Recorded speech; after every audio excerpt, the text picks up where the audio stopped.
আল্লাহ তাআলা কুরআন কারীমে বলেন, হে মুহাম্মদ তুমি শ্রেষ্ঠ চরিত্রের অধিকারী। তার মানে আমরা শ্রেষ্ঠ মানুষ হয়েছি। এই শ্রেষ্ঠ মানুষ হওয়ার পরেও অনেকে শ্রেষ্ঠ ধর্ম পান নাই, কিন্তু আমাদেরকে শ্রেষ্ঠ মানুষ বানানোর পরে শ্রেষ্ঠ ধর্ম ইসলাম দিয়েছেন।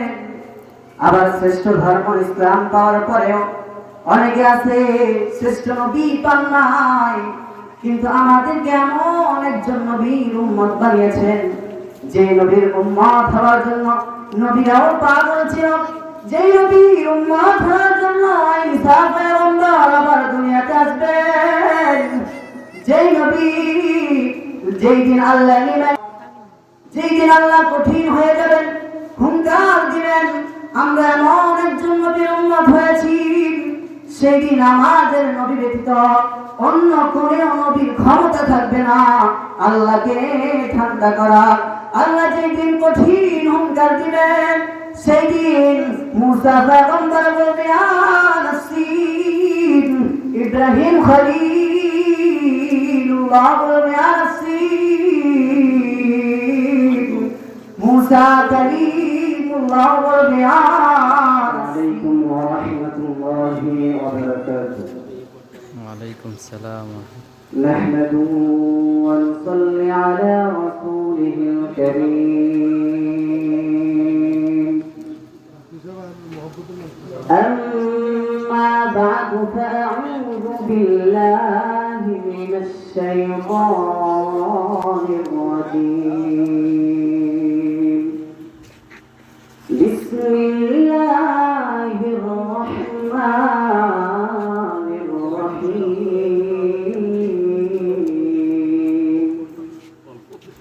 وقالوا ربنا إنا أطعنا سادتنا وكبراءنا فأضلونا السبيلا ربنا آتهم ضعفين من العذاب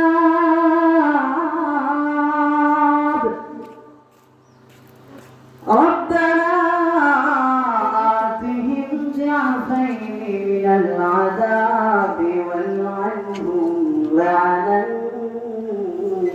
كبيرا. صدق الله العظيم.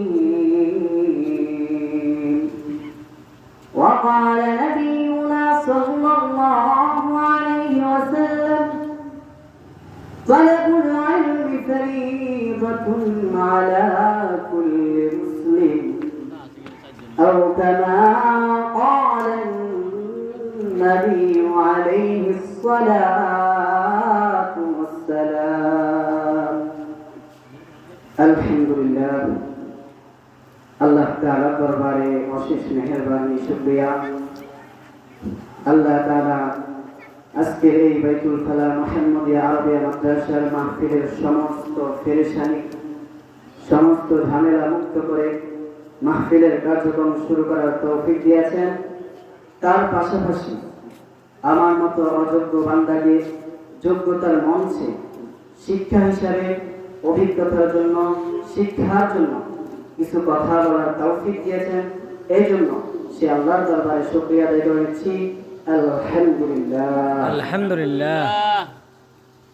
আল্লাহ তাআলা আমাদেরকে এই পৃথিবীতে বড় বড় তিনটি নিয়ামত দিয়ে পাঠিয়েছেন, যে নিয়ামতের শুকরিয়া আমরা যদি সারা জীবন সিজদায় পড়ে থাকি শেষ হবে না। এর মধ্যে এক নাম্বার শুকরিয়া, এক নাম্বার নিয়ামত হচ্ছে পৃথিবীতে আল্লাহ বহু ধরনের মাখলুক পাঠিয়েছেন। এই মাখলুকের ভিতরে বহু ধরনের অসংখ্য অগণিত মাখলুক, নিকৃষ্ট প্রাণী। এই নিকৃষ্ট প্রাণী থেকে আমাদেরকে যাচাই বাছাই করে শ্রেষ্ঠ বলে গণ্য করেছেন এবং কোরআনে ঘোষণা দিয়েছেন ওয়ালাকাদ কাররামনা বানি আদম। তার মানে এক নাম্বার নিয়ামত হচ্ছে পৃথিবীর সমস্ত মাখলুক থেকে যাচাই বাছাই করে পৃথিবীর সর্বশ্রেষ্ঠ মাখলুক আমাদেরকে ওয়ালাকাদে কাররামনা বানি আদম, তার মানে পৃথিবীর সর্বশ্রেষ্ঠ মাখলুক বানি আদম বানিয়েছে। এক নম্বর নিয়ামত হচ্ছে আমাদেরকে পৃথিবীর সর্বশ্রেষ্ঠ মাখলুক বানি আদম বানিয়েছে, আশরাফুল মাখলুকাত বানিয়েছে। দ্বিতীয় নম্বর নিয়ামত, দেখেন এই আশরাফুল মাখলুকাত হতে পেরেও, এই শ্রেষ্ঠ মাখলুক হয়েও অনেকে আছে হিন্দু, খ্রিস্টান, বৌদ্ধ, ইহুদি, নাসারা, চাকমা, বহু ধরনের ধর্মে আছে, কিন্তু সেখান থেকে আমাদেরকে যাচাই বাছাই করে হিন্দু বানান নাই, খ্রিস্টান বানান নাই, ইহুদিও বানান নাই, নাসারাও বানান নাই, বৌদ্ধ বানান নাই, চাকমাও বানান নাই, পৃথিবীর সর্বশ্রেষ্ঠ ধর্ম ইসলাম দিয়েছে। তার মানে আমাদের দ্বিতীয় নাম্বার নিয়ামত হচ্ছে পৃথিবীর সর্বশ্রেষ্ঠ ধর্ম পেয়েছি আমরা। তৃতীয় নাম্বার নিয়ামত হচ্ছে এই ধর্ম পেয়েও, এই শ্রেষ্ঠ ধর্ম পেয়েও, শ্রেষ্ঠ মাখলুক হয়েও শ্রেষ্ঠ নবী অনেকে পান নাই। হ্যাঁ, নবীরা সবাই শ্রেষ্ঠ, কিন্তু শ্রেষ্ঠর উপরেও তো শ্রেষ্ঠ আছে। আমাদেরকে তৃতীয় নাম্বার নিয়ামত দিয়েছেন যে পৃথিবীর ভিতরে সর্বশ্রেষ্ঠ নবীর উম্মত বানিয়েছেন।